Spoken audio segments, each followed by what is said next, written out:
Hello बच्चों, आज की इस वीडियो में हम जानेंगे कि अगर कोई सीरीज़ दी हुई है तो कैसे पता करें कि ये एक एपी है या नहीं। तो आपको स्क्रीन पर कुछ सीरीज़ मैंने लिख दी हैं, पहले से ही दिखाई दे रही होंगी। तो हमें ये चेक करना है कि ये जो क्वेश्चंस दिए गए हैं इनमें से कौन सी एपी हैं या नहीं। तो सबसे बेसिक तरीका किसी भी एपी को जानने का ये होता है कि अगर उसके कॉमन डिफरेंस 2 या 3 बार निकालने पर इक्वल आ रहे हैं तो वो एपी है, अदरवाइज़ वो एपी नहीं होगी। तो चलिए स्टार्ट करते हैं, इससे आपको और क्लियर होगा। तो सबसे पहले आपको एक सीरीज़ दिखाई दे रही है 2,4,8,16 और इस तरह से ये चल रही है। तो चलिए सबसे पहले एक इसका कॉमन डिफरेंस निकालते हैं D1 नाम से। D1 निकालने के लिए मैं एक टर्म से उसके जस्ट पहले वाली टर्म को सब्ट्रैक्ट कर दूंगा तो हमें मिलेगा 2। ठीक है, इसी तरह एक कॉमन डिफरेंस और निकालते हैं जिसमें मैंने 8 से उससे पहले वाली टर्म को सब्ट्रैक्ट किया तो मुझे मिला 4। और इसी तरह एक D और निकाल के देख लेते हैं कॉमन डिफरेंस, जिसमें मैंने एक टर्म से उससे पहले वाली टर्म को सब्ट्रैक्ट किया तो मुझे मिला यहाँ पर 8। तो जैसा कि आप देख रहे हैं कि यहाँ पर जो कॉमन डिफरेंस निकले हैं वो इक्वल नहीं है, तो इट इज़ नॉट एपी। क्योंकि कॉमन डिफरेंस इक्वल नहीं है तो ये एपी नहीं है। सेकंड क्वेश्चन देखते हैं, इसमें हम फिर से D1 निकालते हैं।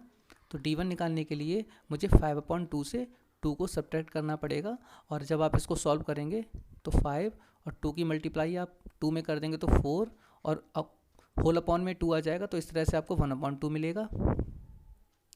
अब हम निकालते हैं दूसरा कॉमन डिफरेंस, जिसमें मैंने 3 से 5/2 को घटाया। याद रहे, कॉमन डिफरेंस निकालने का मतलब होता है किसी भी टर्म से उससे पहले वाली टर्म को माइनस कर देना। तो इसको अगर हम सॉल्व करें तो 2 की मल्टीप्लाई 3 में होगी, तो ये हो जाएगा 6 माइनस 5/2।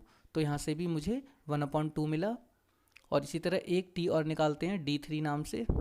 इसमें हम 7/2 से 3 को सब्ट्रैक्ट करेंगे तो मिलेगा हमें 7 माइनस 6, क्योंकि 2 से 3 की मल्टीप्लाई कर दी, और अपॉन में 2।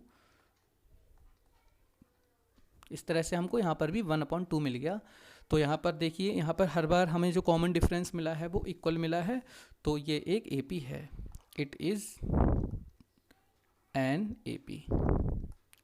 ठीक है, चलिए थर्ड क्वेश्चन की ओर चलते हैं। इसमें फिर से हम D1 निकालेंगे, तो इस बार फिर से -6 से माइनस करेंगे -10 को। यहाँ पर ध्यान देना, 2 माइनस क्यों आए, ये तो हमारा माइनस करने वाला और ये 10 के साथ खुद का माइनस था, तो ये बन जाएगा -6 और माइनस +10 होने के बाद ओवरऑल आंसर मिलेगा हमको 4। इसी तरह D2 निकालते हैं। तो D2 निकालने के लिए -2 से सब्ट्रैक्ट करेंगे हम -6 को, तो ये मिलेगा कुछ हमको इस तरह से। तो यहाँ से भी हमको 4 मिला। ठीक इसी तरह एक D3 नाम से भी कॉमन डिफरेंस निकाल लेते हैं, जो कि मिलेगा 2 में से माइनस करने पर -2 को। तो ये हो जाएगा आपका 2 + 2, तो ओवरऑल आंसर आपका आएगा 4।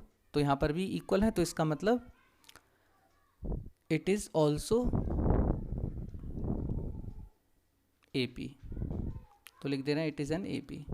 ठीक है, तो ये एपी निकालने का तरीका होता है। इससे ये क्लियर हो जाता है कि जो हम क्वेश्चन करने जा रहे हैं वो एपी है भी या नहीं, क्योंकि जब तक वो एपी में नहीं होगा तब तक हम उसमें एपी का कोई भी फॉर्मूला यूज़ नहीं कर सकते हैं। फोर्थ क्वेश्चन आप लोगों के लिए है, कमेंट सेक्शन में मुझे बताइएगा कि ये एपी है या नहीं। आई होप आपको ये वीडियो समझ में आई होगी। Thank you.